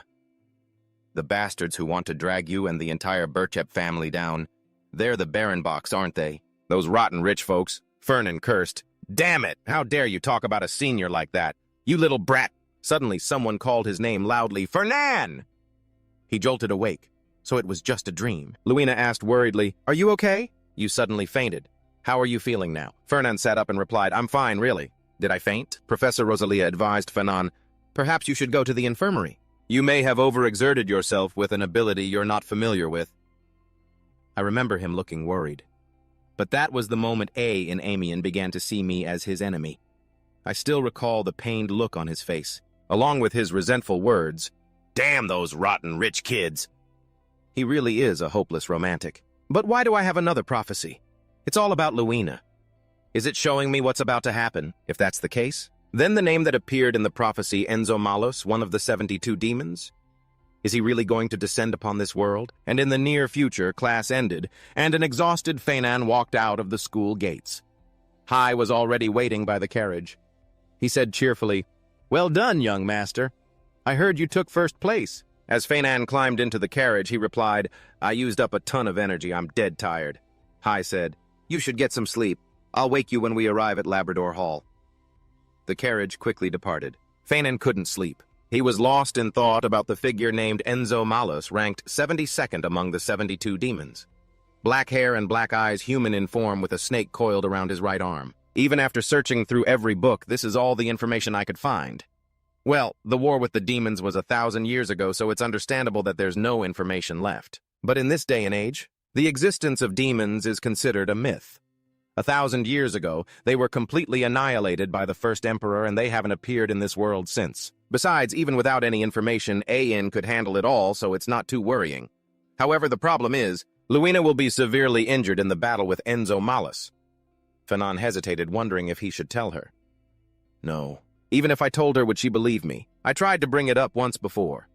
That day, after a class ended, Luina asked, "Feinan, are you really okay?" "Yes," he replied. "I'm fine. More importantly, Luina, do you believe in the existence of demons?" The girl looked surprised. "Why are you suddenly asking about something as weird as demons?" Fanan said sternly. "Just answer me. Do you believe in them or not?" Luina replied, "Of course I believe in them. This empire was founded after defeating the demons after all." Fanan pressed on. "Then what if I told you that demons still exist in this land?" Luina didn't answer. She suddenly asked, "Fanan, did you hit your head during practice?" He turned and walked away, thinking to himself, "Forget it, she thinks I'm crazy." Fanan suddenly had an idea. "If I can find some kind of proof of the demon's existence, maybe I could convince everyone." After thinking for a moment, he remembered. "Ah, that's right. Exactly 1 month from today, during a sparring session for the first-year Night Class A in Amiens, will defeat Vaison Calendar, the second-ranked student. From then on, no one in the academy will be able to match A in. For all the praise the victor receives, the loser's loss is magnified tenfold." The prophecy mentioned Luina's assessment. "I trusted him because of the calendar name, because of his reputation, his honor, and I misjudged him completely. In the end, even the unwavering support he had behind him was all gone. Possessed by a demon, Vaison lost everything. His hatred for A and Amiens began to smolder, and it was through that crack that a demon slipped in." Fanan confirmed, "This is the first time a demon appears, even if indirectly. If I can use this event, then it will be much easier to convince people and get their help. And then I'll have clear proof. I can use that as a foundation to expand my plans. The problem is, I don't know when, or where, or how he'll be possessed." Thinking about this, Feinan grew frustrated. Why didn't this part of the vision show itself to me when the time comes? Will it appear on its own, or do I have to meet some condition? What a pain. In his dorm room, Ayan read the news. The front page reported an incident during the joint class for second-year knights and mages. Could it be that Fanon Bellenbach has been hiding his true strength? Luina Bochep and Fanon Bellenbach. How did those two ever become a pair? He exclaimed, truly worthy of the Bellenbach name. Gott remarked, no matter what, Bochep is still Bochep. Even if they've lost their military power, it's thanks to the Bocheps that the flashy Bellenbach name is finally taking action. Ayan smiled. You seem to quite like the Bochep family, don't you? Even as you hate the Bellenbachs. Gott scowled and snapped, don't you dare compare those two families. The only knights who could stand alongside me and the former emperor on the battlefield were from the Bochep family. Of course, these days people praise the Bellenbachs more. Times have changed. Old general, he replied. That's why this is a degenerate age. If it weren't for their war treasury during the 1,000-Year War, I would have never gotten involved with those new nobles. An idea just flashed in Gatner's mind. That's right, Go ask that kid for some money. Your gear is looking all tattered. Ayan was a little confused. What that's so sudden? Gatner replied, that Fernan guy. Hasn't he been unusually kind to you? Ayan corrected him, it's Fernan. Gatner insisted, whatever. The Bellenbachs definitely want to establish a relationship with House Amian. The Bellenbachs never say what they want directly. They'll build your trust, make you lower your guard, and then finally rope you in. Ayan asked back, you mean Fernan? Approached me with impure motives, but my family has already fallen into ruin. What could he possibly want from me? Gatner yelled. Why are you so self-deprecating? Besides, his motives don't matter. What's important is that we can take advantage of him. Ayan hesitated. But I don't think Fernan is being kind just because he wants something. Gatner was startled. What? Ayan recalled a fond memory. When I first met him, that senior was the one who gave me medicine when I was injured by a monster. There was absolutely no calculation in his eyes back then. He was genuinely worried about me. He told Gatner, asking a person like that for money, there's really no honor in it. Trust isn't something that can be bought with money. Gatner trembled with anger. You are such an infuriating child. Even the late emperor used to say that having a wealthy sponsor backing you is incredibly reassuring, you know. Don't tell me you're siding with him just because he treated you to one meal. As he spoke, he threw himself into kneading the dough, forcing Ayan to block the splatters with a newspaper. Gatner warned, the Bellenbachs aren't the type to be nice just for the sake of it. Stop arguing already. Just go see him now. He'll definitely give you money as if he's been waiting for you to ask. Ayan put on his coat and went to Fernan's dormitory, but he was stopped at the gate. Ayan felt a little awkward. Can't I see him now? The attendant explained, young Master Fernan is very busy managing his family's merchant guild while also attending his studies. It's difficult to arrange a time without a prior appointment. Ayan said, if that's the case? Could you please inform him that it is not just any guest but Ein Amian who has come in person? A moment later, the attendant reported back. I told him that the young master from the house of Amian has arrived, but he says he's busy at the moment and asks that you please leave. Ayan was bewildered. Is that so? I understand. He left quickly. Ayan said to Gatner, you said he'd give me money as if he were waiting for me. He's so busy and I just went and bothered him. Gatner replied, that's not right. This is too strange. Fernan Bellenbach would never react like this. Fernan stood on a balcony above, looking down. How surprising. I thought this bait wouldn't be tempting enough. I never expected him to initiate contact so soon. The attendant opened the door and entered the room. He said, as you instructed, sir, I have sent Ein Amian away. Fernan replied, good work. The attendant asked, but you've been monitoring Ein Amian so closely. Why let him go so easily, especially after you went to check his class schedule? Fernan explained, for him to come find me this quickly is indeed a bit strange. Many people seek out the house of Bellenbach, but all of their motives are the same. Perhaps Ayan is no different. But that's precisely what I find so strange. He's not the type to easily ask others for help. I have a feeling he didn't really want to come this time. Once I'm certain he has placed his trust in me, it won't be too late to lure him in. The attendant looked confused. Do you really need to go to such lengths? For the descendant of a fallen imperial house. Fernan picked up his teacup, took a sip, and then said, Ayan possesses outstanding qualities. If I can get him completely on my side, he will surely be a very valuable asset. The attendant picked up the teapot and refilled the cup. But if you just let him go like that, won't you lose your chance? Fernan mused. Of course, I'll leave an opening for him. He ordered the attendant, go to the main family's warehouse and bring all of the elixirs here for Ain. The attendant was shocked. What? The elixirs in the Duke's warehouse are all extremely precious and expensive items. If you give him something that valuable, and it has no effect, the loss will be enormous, Fernan said.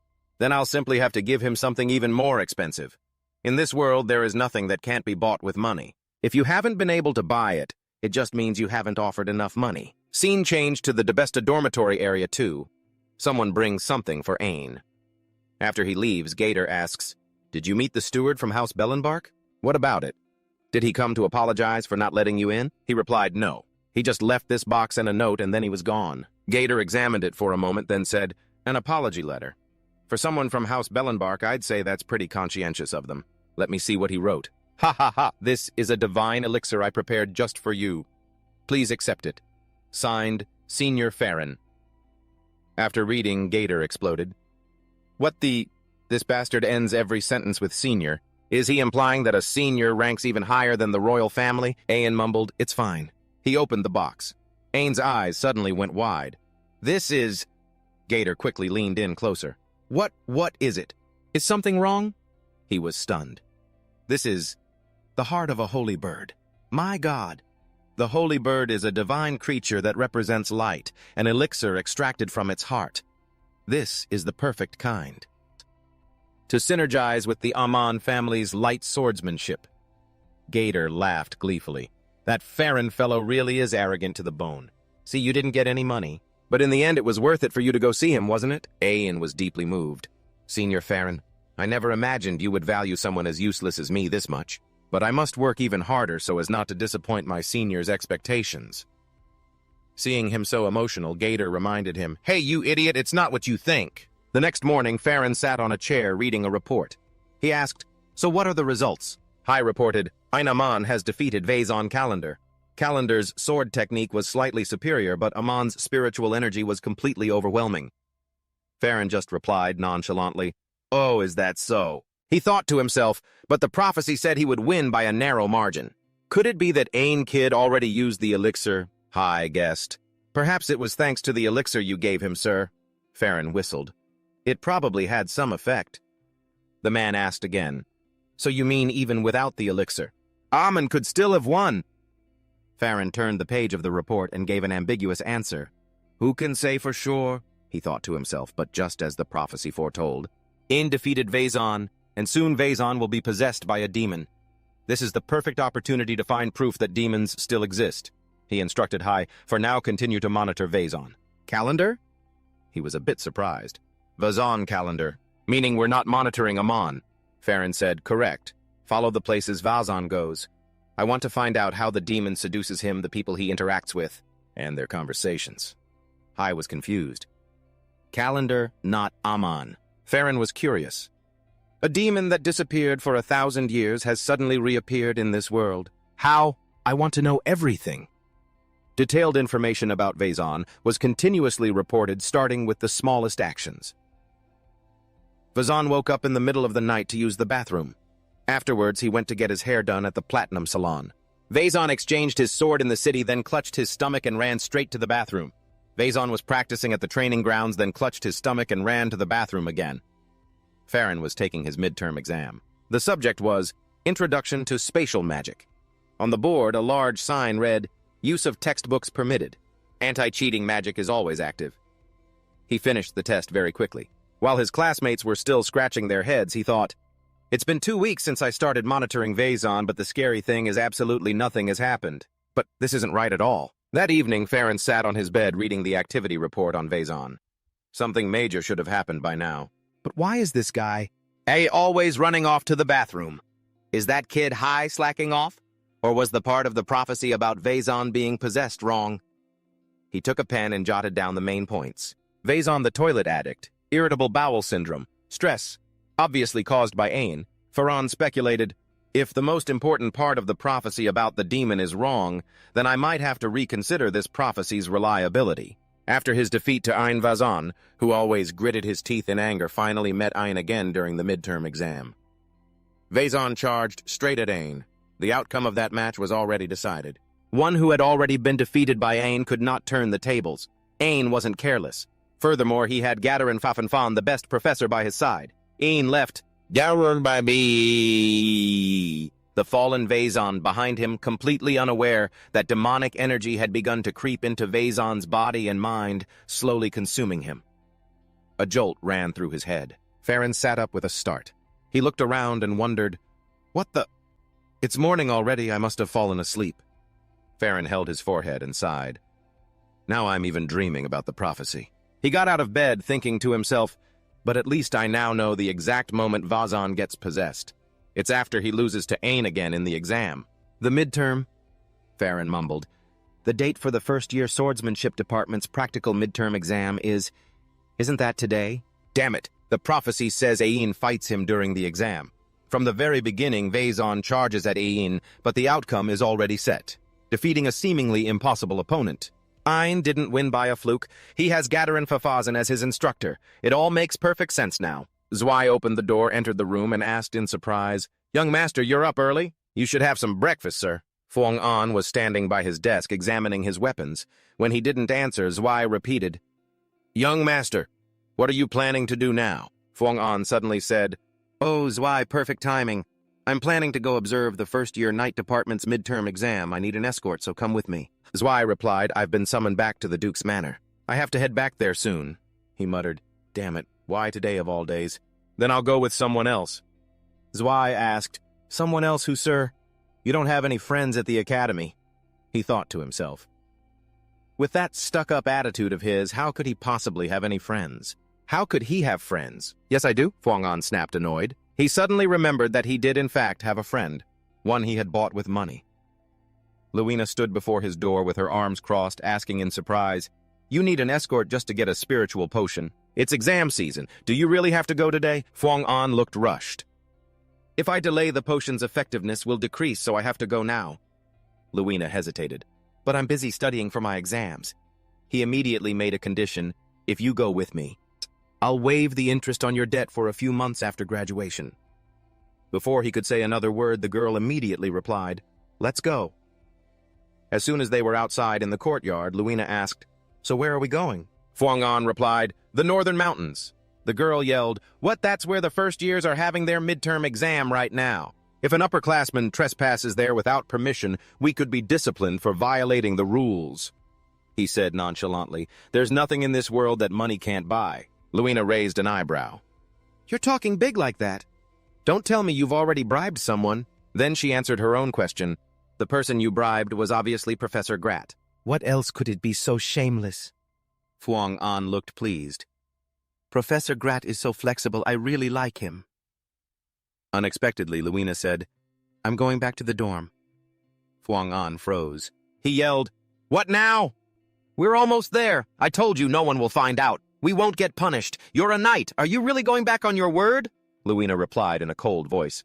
"It's not that. I forgot to bring my sword." Watching the girl hum a tune and skip back inside, he let out a sigh of relief. "Oh, so that's it. Go get it quickly." The two of them quickly disguised themselves and entered the northern mountains. "We have to stay hidden so the professors and teaching assistants don't spot us," Fuang An whispered. "Right. Even though I really did bribe Professor Grat, wandering around openly would still be a big problem," Luina said, exasperated. "So you knew it was a problem and did it anyway?" He replied, "That's right. You're such a good little kid. Keep living like that." She was completely speechless with this guy. Fuang An opened the map. "Hold on. Let me check the map to see where we need to go." He thought to himself. Ain is currently ranked second in the department. Right. Number 2 is... here he is. He realized that he was very close to Vasan, the one ranked third. Could it be that those two have already clashed? I have to hurry. Fuang An crept behind some bushes. He said in a low voice, "This way, hurry up." Luina suddenly remembered, "Hey, about this map. Isn't this a professor's map? A student holding a professor's map is a violation of the rules. Just how much did you bribe Professor Grat, huh?" Hearing her complain constantly, Fuang An suddenly thought, was it a mistake to bring this girl along? She just needed to follow me quietly. Suddenly, he heard a strange sound. Luina exclaimed, "Wasn't that the sound of a monster just now?" Fuang An worried silently, "Don't tell me it's over there." A scream rang out, "Ah!" Luina shot to her feet. That's where the first-year students are. I have to go check it out, he yelled. What? Wait, Luina, it's dangerous to go alone. Stop. But the girl had already dashed off. But Fuang An had no other choice but to follow Luina. The two of them quickly found a few first-year students. Luina knelt down to examine one. He's unconscious. It looks like he was attacked by a monster. Thanks to the defensive magic on the map, he's not injured at all, but something's very strange. The monsters in this area aren't usually this aggressive. Fuang An gritted his teeth. Damn it. This is starting sooner than I predicted. I haven't even had a chance to check on Vasan's condition yet. Another roar echoed, and Luina and Fuang An looked up at the sky. Feeling the pressure growing stronger and stronger, Luina was a little scared. Fuang An, what in the world is going on? An explosion, boom, boom, boom, erupted right in front of them. Luina cried out, "Where are we?" She suddenly noticed a movement behind them. The sound of footsteps, thump, thump, thump, ran towards them. A giant pig-headed monster holding a large wooden club was charging at them. Luina immediately drew her sword and took the offensive. A single sharp slash severed its arm. Blood spurted everywhere as the severed arm fell to the ground. The monster continued its attack. Luina was surprised. Why wasn't it stopping? Its arm had been cut off. The pig-headed monster, its two eyes glowing red, charged straight at Luina. Just then, the ground suddenly shook, and sharp spikes of rock shot up, piercing the monster. Funen was still casting his spell. The earth beneath continued to form into sharp drills. The magic staff in his hand glowed brightly as Funan launched them straight at the pig-headed monster. Thwack, thwack, thwack! A volley of projectiles embedded themselves in its back. Luina jumped to one side to dodge the attack. She kicked off a large tree trunk as the pig-headed monster immediately gave chase. Luina leaped high into the air as the monster's giant body crashed forward, sending a tree trunk crashing down. Luina landed on the ground next to Funan. She asked frantically, "What in the world is that thing?" He replied, "It's called a berserker. It doesn't feel pain anymore." Berserker monsters are on a completely different level than normal ones. They're obsessed with killing every living thing they see.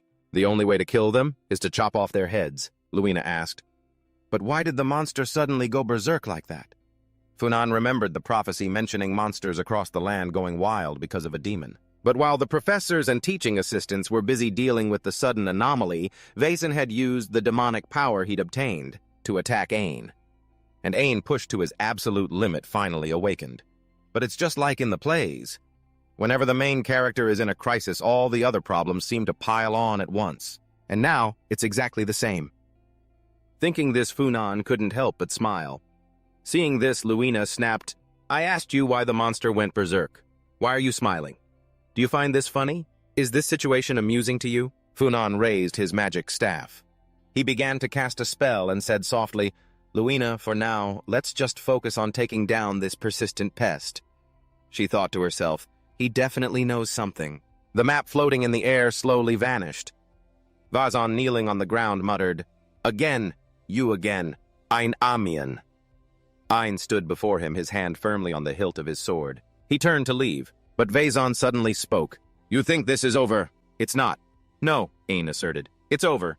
The match is decided. The loser is you, Vaesen. You've lost." Hearing these words, Vaesen was deeply shaken. I have to win. I have to win. He remembered the look on Lu's face when he'd said, "Sorry if my expectations were a bit too high." "There's no need to apologize." Vaesen was tormented. "I've failed the prince's expectations. I have to win. I have to win. The head of House Calendar will surely mock me. Letting that pathetic whelp get the better of you," Vaesen lamented. "I've failed my family's expectations as well. If I lose this, I could lose my position as the heir." At this point, only one phrase repeated in his mind, "I must win, I must win, I must win." He clenched his hands into fists. Large veins bulged on his skin, twitching uncontrollably. Vaesen told himself, "I have to defeat him." Using the last of his strength, Vaesen charged forward, screaming, "Stop right there, Ein Amian!" Ain watched him with a look of pure confidence, but by now Vazen's aura was just a faint flicker. Ain coldly unleashed a flurry of strikes. The flash of his blade drew straight, sharp lines across the air, and Vaesen fell to the ground. He lay motionless. Gashner snapped, "Why is it that every time he sees you, that guy charges in like he has a death wish? He's so weak, yet he can't even accept defeat. He's a coward, a disgrace to the spirit of a knight." "Kill him," Ain replied. "I can't." Gashner raged. If you let him live, he'll disgrace the honor of all knights. Ain explained. This isn't a real battle. It's just an exam. Please say something that makes a little sense. If I leave him here, a teaching assistant will come and get him soon. Back to Luina and Funan's fight with the berserker. The two of them had taken it down without much trouble. He felt that it wasn't actually that strong. Luina thought for a moment, then made a suggestion to Funan. I think we should give up on the spiritual herb. Let's leave this to the professors and the TAs and get out of here. He answered casually, We can't. I'm not giving up. I'll just have to break through that swarm of monsters and head west.